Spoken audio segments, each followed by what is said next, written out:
A guerra começa quase sempre com um cálculo. Quantos homens eu tenho? Quantos canhões? Quantos quilômetros de ferrovia até a fronteira?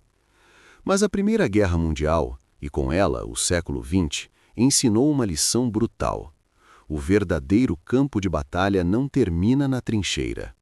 Ele atravessa fábricas, portos, bancos, cozinhas, filas, greves e parlamentos. E quando uma guerra se prolonga, ela deixa de ser apenas um choque militar e vira um teste total de capacidade produtiva, de disciplina social e de resistência econômica. Imagine um país em 1914. Em poucas semanas, milhões de homens são arrancados do trabalho e colocados sobre fardas. Ao mesmo tempo, o Estado exige algo que nenhuma economia de paz costuma oferecer: munição em escala industrial, carvão ininterrupto, aço sem demora, navios atravessando oceanos sob ameaça de submarinos e uma população civil que precisa continuar comendo, mesmo quando o preço do pão sobe e o salário não acompanha. Essa transição tem nome: economia de guerra. Não é só gastar mais com o exército, é reorganizar o que a nação produz, como distribui, quem trabalha, como paga a conta e o que acontece quando as pessoas, exaustas, começam a dizer não. O que torna isso ainda mais cinematográfico e, ao mesmo tempo, mais humano, é que a economia de guerra não se revela em uma única decisão. Ela aparece como uma sequência de improvisos que viram sistema. Começa com apelos patrióticos e termina com leis de controle, conselhos de produção, racionamento e uma sociedade inteira vivendo de prioridades. E no fim, entre 1917 e 1918, muitos governos descobrem que ganhar a guerra não depende apenas do fronte, depende de manter o fronte doméstico em pé. Para contar essa história com rigor, não dá para ficar só em conceitos abstratos. A economia de guerra deixa rastros concretos: leis publicadas em diários oficiais, relatórios de comissões, discursos de ministros, telegramas diplomáticos sobre empréstimos, cartazes e regulamentos de racionamento, registros de greves, estatísticas de preços. Ao longo do roteiro, vamos atravessar esses vestígios, sem transformar o vídeo numa aula árida, para enxergar como, por trás da batalha, um segundo conflito acontecia: o conflito pelo controle dos recursos. A primeira transformação é a mais silenciosa: a conversão industrial. Em agosto de 1914, quando a guerra ainda parecia curta, muitos governos imaginavam que bastaria mobilizar os exércitos e deixar o restante se ajustar. Mas a realidade do conflito industrial, artilharia, metralhadoras aos milhões, granadas aos milhões, motores, explosivos, derruba o improviso. Logo, os estados passam a intervir de forma crescente na produção. Na Alemanha, esse movimento aparece muito cedo, impulsionado pelo problema mais básico da guerra moderna: matérias-primas. A economia alemã, altamente industrial, dependia de importações, e o bloqueio britânico torna isso um drama imediato. É nesse contexto que surge um dos símbolos da administração econômica alemã de guerra: a Administração Central de Matérias-Primas. Em documentos e exposições do período, vinculados ao Ministério da Guerra prussiano e à figura de Walter Rathenau, vê-se a tentativa de organizar o suprimento em condições de escassez.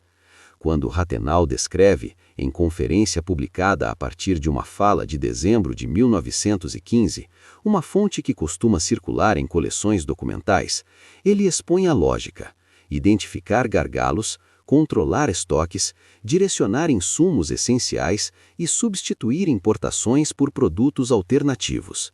Não é retórica vaga, é uma visão de economia como extensão da estratégia. O leitor moderno pode perguntar: isso é socialismo de guerra? Capitalismo organizado? Há debate historiográfico. Parte da historiografia, sobretudo mais antiga, descreveu essas estruturas como uma espécie de planejamento central que anteciparia mecanismos do século XX. Outros autores enfatizam a continuidade. Grandes industriais e burocratas trabalharam juntos, e o Estado ampliou seu poder, mas não aboliu a lógica privada. Reorganizou-a. O que hoje costuma ser mais aceito, em síntese, é que houve uma intensificação do intervencionismo estatal. Com arranjos híbridos, o Estado ordena prioridades, mas depende de empresas, consórcios e especialistas para executar. Em vez de substituir o mercado, a guerra o dobra à necessidade militar. No Reino Unido, o caminho para a economia de guerra passa por um choque específico, a crise das munições. Em 1915, a imprensa e o debate político britânico tratam do que ficou conhecido como crise de munições. O resultado é a criação de estruturas estatais para coordenar a produção e, sobretudo, a aprovação de legislação e mecanismos para controlar a indústria bélica e disciplinar o trabalho em setores considerados essenciais. A lógica é simples e dura. Se uma fábrica de munições para, o fronte paga em vidas. Daí nasce um novo tipo de relação entre governo, empresários e trabalhadores. Como explicar conversão industrial de forma clara? Pense numa fábrica que antes da guerra produzia bens de consumo, ferramentas, peças, até bicicletas. Em economia de guerra, ela pode ser convertida para produzir cartuchos, espoletas, componentes de artilharia. Isso exige maquinário adequado, padronização, acesso a aço e explosivos, técnicos, energia, transporte. O Estado entra para garantir a cadeia. Quem recebe carvão primeiro? Quem tem prioridade no aço? Qual produto é essencial e qual é luxo? A conversão industrial é, na prática, uma reordenação completa de prioridades econômicas. E em guerra longa, conversão industrial significa também conversão do trabalho, porque a máquina não gira sem gente. E aí aparece um segundo problema. Mobilização militar retira trabalhadores do chão da fábrica. A guerra come mão de obra. A economia precisa substituir esses braços. É aqui que entram três movimentos simultâneos: deslocamento de trabalhadores entre setores, intensificação do trabalho e incorporação de novos grupos em ocupações antes masculinas. Na Alemanha, em 1916, quando o conflito entra em uma fase de desgaste, esse controle se torna mais explícito e legislado. Um exemplo central é a lei conhecida como Auxiliary Service Law, de dezembro de 1916, um texto preservado em coleções documentais como o German History in Documents and Images. Não é uma simples recomendação, é uma norma que obriga certos grupos, especialmente homens não mobilizados, em faixas etárias específicas, a servirem em atividades consideradas vitais ao esforço de guerra e restringe a liberdade de trocar de emprego. O próprio processo político da lei é revelador. A legislação avança após disputa, e o Estado faz concessões aos sindicatos para administrar o sistema. Isso mostra um princípio-chave da economia de guerra: controlar sem quebrar completamente o tecido social. Porque, se quebrar, o resultado pode ser greve, sabotagem, colapso de produtividade, radicalização. Em termos cinematográficos, a economia de guerra muda a rotina. Relógios de ponto, inspeções, regras de transferência, o trabalhador se torna, em certo sentido, um recurso estratégico. Para o Estado, a fábrica vira quase um quartel.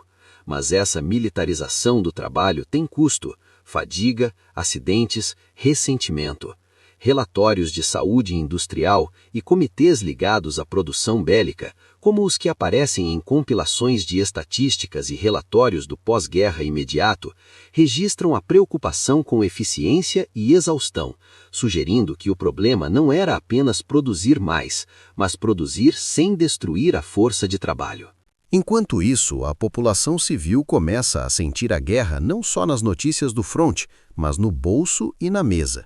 E entramos no segundo grande subtópico: racionamento e inflação. Inflação em guerra é quase um personagem inevitável. Por quê? Porque o Estado aumenta brutalmente a demanda por bens, armas, uniformes, alimentos para tropas e, ao mesmo tempo, a oferta de bens civis muitas vezes cai.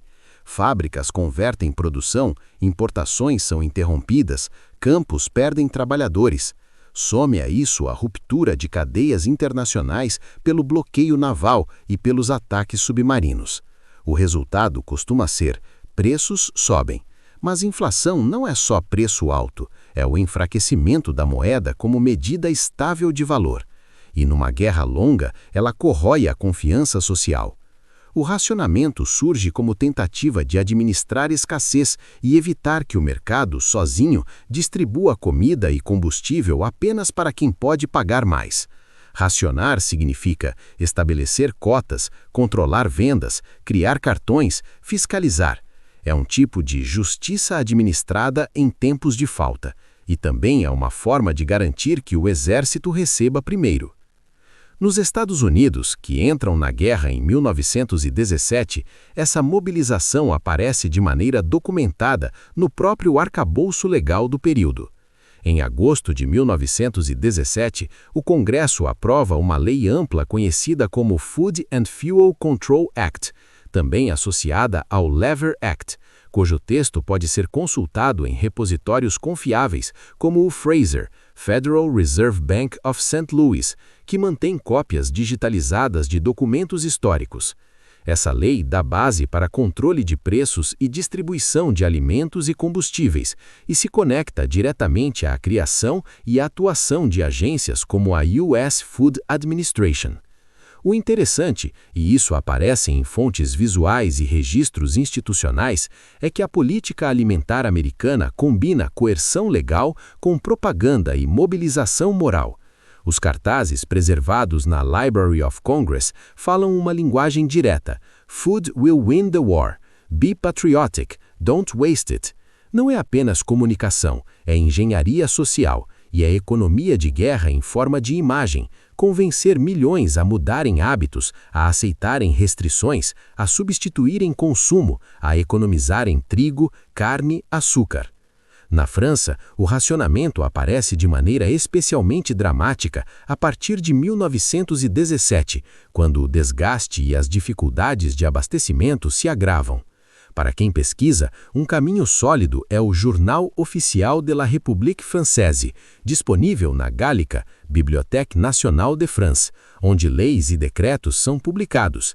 Ao localizar edições de 1917, vê-se o Estado formalizando medidas e discutindo abastecimento, preços, ravitaillement. Em arquivos departamentais franceses, como os Archives du Pas-de-Calais, também há exposições e documentos sobre a Carte du Pão de 1917, o cartão de pão. Esse tipo de fonte não é um relato posterior, é a memória material da política pública. Um cartão de pão, uma instrução de distribuição, uma circular local são evidências de como o Estado desceu do gabinete para a padaria. Racionamento, porém, é sempre mais do que uma regra. Ele cria um novo mapa de tensões. Quem recebe mais?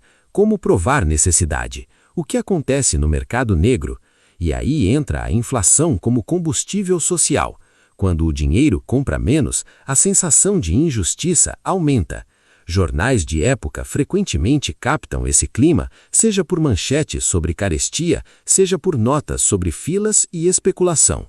E esse ponto nos leva ao terceiro subtópico, que é quase o mistério de bastidor de toda a guerra: financiamento, dívida e impostos. Nenhuma economia de guerra funciona sem dinheiro. Armas custam, soldos custam, navios custam, subsidia-se a indústria, paga-se a logística. E como o volume é gigantesco, os governos recorrem a 3 caminhos principais: impostos, emissão monetária e dívida. A dívida de guerra tem uma estética própria: empréstimos públicos, campanhas, bonds, apelos patrióticos. Nos Estados Unidos, o esforço de guerra é associado, de forma muito documentada, aos Liberty Bonds. Não é só uma escolha financeira, é uma mobilização política. Instituições como o Federal Reserve e o Tesouro articulam mecanismos para vender títulos ao público, e isso cria um vínculo emocional. Investir vira servir. A literatura institucional do Federal Reserve sobre Liberty Bonds descreve como o Tesouro e o Fed trabalharam juntos para financiar a guerra.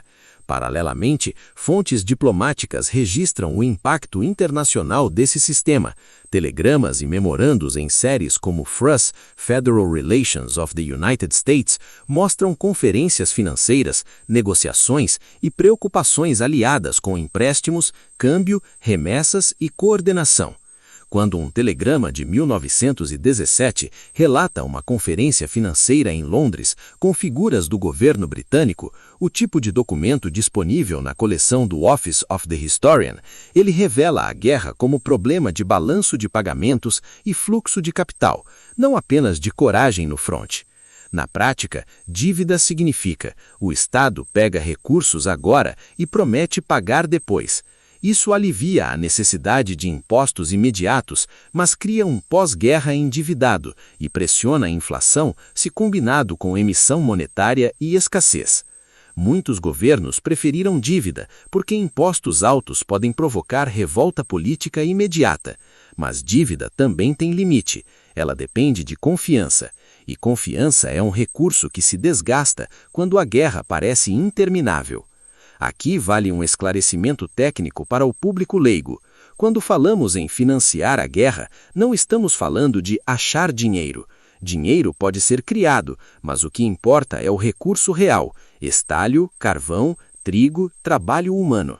A finança é o mecanismo que redistribui esses recursos para o Estado. Se o Estado se endivida, ele está dizendo: vou direcionar recursos do presente para a guerra e compensar no futuro com impostos ou crescimento. O problema é quando o futuro chega com ruínas, inflação e instabilidade. Esse mecanismo de extração e redistribuição tem reflexo direto no quarto subtópico: trabalho feminino e mudanças sociais. A imagem da Primeira Guerra como a guerra que colocou mulheres nas fábricas é verdadeira em parte, mas precisa de contexto. Mulheres já trabalhavam antes e em muitos setores. O salto de 1914 e 1919 é que a guerra abre ocupações e amplia o volume e a visibilidade do trabalho feminino em setores estratégicos, especialmente em indústrias ligadas a armamentos, transportes e serviços públicos. Na França, isso aparece não só em narrativas, mas em acervos e estudos. Arquivos especializados em história do trabalho, como os Archives Nacional do Trabalho, apresentam dossiês e exposições com fotografias e documentos sobre trabalhadoras em fábricas de armamento com datas exatas, por exemplo, fotografias de 1915 em Suresnes, e referências a acervos específicos. Não é mito, há registro material de mulheres operando máquinas, montando peças, participando de uma rotina industrial pesada. Mas a mudança social não é automática nem homogênea. Há ambivalência. Por um lado, a guerra cria oportunidades, salário próprio, presença pública. Por outro, o trabalho frequentemente vem com salários menores, condições perigosas, explosivos, intoxicação e uma cultura de substituição temporária. Muitas vezes, mulheres são vistas como reemplaçantes, substitutas até o retorno dos homens. E em vários países, o pós-guerra tenta reverter parte dessas mudanças. A economia de guerra também reconfigura o cotidiano doméstico. Quando há racionamento, é frequentemente sobre mulheres que recai a tarefa de administrar escassez. Cozinhar com substitutos, enfrentar filas, negociar com comerciantes, manter crianças alimentadas. A propaganda estatal mira esse espaço, tratando hábitos domésticos como dever nacional. Cartazes e folhetos, como os preservados em coleções americanas, falam com a dona de casa e com o cidadão ao mesmo tempo. E aí, inevitavelmente, chegamos ao quinto subtópico: greves, tensão interna e fadiga. A Primeira Guerra é um conflito de desgaste, mas desgaste não é só militar, é social. Uma sociedade em economia de guerra vive sob pressão contínua, jornadas longas, perda de familiares, carestia, controle estatal, censura, ansiedade. Em 1917, esse desgaste começa a se expressar de forma explosiva em vários lugares. Aqui é importante não simplificar. Greves em guerra não são sempre contra a guerra no sentido ideológico. Muitas vezes são por salário, por comida, por condições. A inflação transforma a reivindicação econômica em urgência. Se o salário nominal sobe, mas o preço do pão sobe mais, o trabalhador sente que está andando para trás. E o trabalhador de munições tem uma percepção brutal. Eu produzo o que mantém a guerra, mas não consigo alimentar minha família. Governos tentam conter esse risco de duas formas: repressão e negociação. Na Alemanha, como vimos, leis de serviço auxiliar e mecanismos do programa de armamentos ligado a 1916 tentam prender o trabalhador ao posto e aumentar a produção. Mas até esses mecanismos vêm acompanhados de concessões, porque o Estado sabe que não dá para governar só no chicote. O fato de o texto de GHDI sobre a Lei de Dezembro de 1916 enfatizar concessões à participação sindical na administração é um indício institucional. O governo reconhece que precisa de mediação para evitar ruptura. No Reino Unido, a disciplina do trabalho em indústrias de munição também se liga a legislações e regulamentos e a comitês que tentam equilibrar produção e saúde do trabalhador. Relatórios técnicos sobre condições de trabalho e eficiência, como compilações oficiais ou semi-oficiais publicadas ao fim do conflito, mostram que o Estado industrial percebe o perigo da exaustão. Acidentes aumentam, produtividade cai e a linha pode colapsar. Na França, 1917 é um ano especialmente sensível. É o ano das grandes tensões militares e das crises internas. A questão do abastecimento, os rumores, a fadiga, o racionamento do pão e medidas correlatas que aparecem em registros oficiais e memórias documentais não são apenas administração, são tentativa de prevenir desordem. E há um ponto fundamental: a economia de guerra politiza tudo. O preço do pão vira política de Estado, a taxa de juros vira assunto de jornal, o salário vira questão de segurança nacional. Quando isso acontece, a fronteira entre civil e militar se dissolve, a retaguarda vira fronte. Essa dissolução é, em muitos países, o caminho para 1917-18 como clímax, o impacto final, o momento em que a economia de guerra é levada ao limite. Em 1917, a guerra se transforma. A entrada dos Estados Unidos adiciona um imenso potencial industrial e financeiro ao lado aliado, mas também exige tempo para converter esse potencial em navios, armas, tropas e suprimentos atravessando o Atlântico. A guerra submarina e o bloqueio intensificam o jogo de logística e abastecimento. A diplomacia financeira vira um eixo: empréstimos, compras, coordenação de matérias-primas. Telegramas e relatórios diplomáticos desse período, preservados em coleções como FRUS, dão a textura dessa transformação. A guerra não é apenas quem vence uma batalha, mas quem consegue sustentar um sistema de produção e abastecimento global. Ao mesmo tempo, 1917 é o ano em que o desgaste interno se torna decisivo em mais de um país. Aqui a historiografia debate o peso relativo dos fatores. Alguns autores colocam ênfase maior no bloqueio econômico e na fome, especialmente no caso alemão. Outros destacam a superioridade financeira e marítima dos aliados e a capacidade de coordenar recursos globais. Há também quem sublinhe a dimensão política, a legitimidade interna, a coesão social, a capacidade de conter crises. O consenso contemporâneo costuma ser que não há uma única causa. A vitória e a derrota em 1918 são produto de um conjunto: industrial, acesso a matérias-primas, finanças, logística, moral civil e militar e decisões políticas. Em 1918, a economia de guerra chega ao ponto em que o quase some. Não é mais "vamos tentar controlar preços", é ou controlamos ou o sistema quebra. E quando o sistema quebra, por fome, inflação, colapso de transporte, crise política, o fronte sente. A forma mais didática de visualizar isso é pensar em cadeias. A guerra depende de cadeias. Cadeia de produção, minério, aço, peças, armas, munições. Cadeia de transporte, carvão, locomotivas, ferrovias, portos, navios, frentes. Cadeia alimentar, plantio, colheita, moagem, distribuição, pão. Cadeia financeira, impostos e empréstimos, pagamentos, contratos, salários mínimo consumo civil. A economia de guerra é o esforço de manter essas cadeias funcionando sob ataque. Submarinos atacam a cadeia de transporte, bloqueios atacam a cadeia de importação, mobilização militar ataca a cadeia de trabalho, inflação ataca a cadeia financeira e a confiança, greves atacam a produção. O Estado tenta assegurar tudo com leis, agências, propaganda, controle de preços, racionamento, empréstimos. É um malabarismo de escala nacional. Quando, no final, as sociedades estão exaustas, o que aparece é a fadiga. Fadiga do trabalhador, fadiga da dona de casa na fila, fadiga do soldado, fadiga do tributante. Em 1918, a economia de guerra não é apenas uma máquina, é uma prova moral. E em muitos lugares, a pergunta deixa de ser como vencer e vira como sobreviver. Quando no final as sociedades estão exaustas, o que aparece é a fadiga. Fadiga do trabalhador, fadiga da dona de casa na fila, fadiga do soldado, fadiga do contribuinte.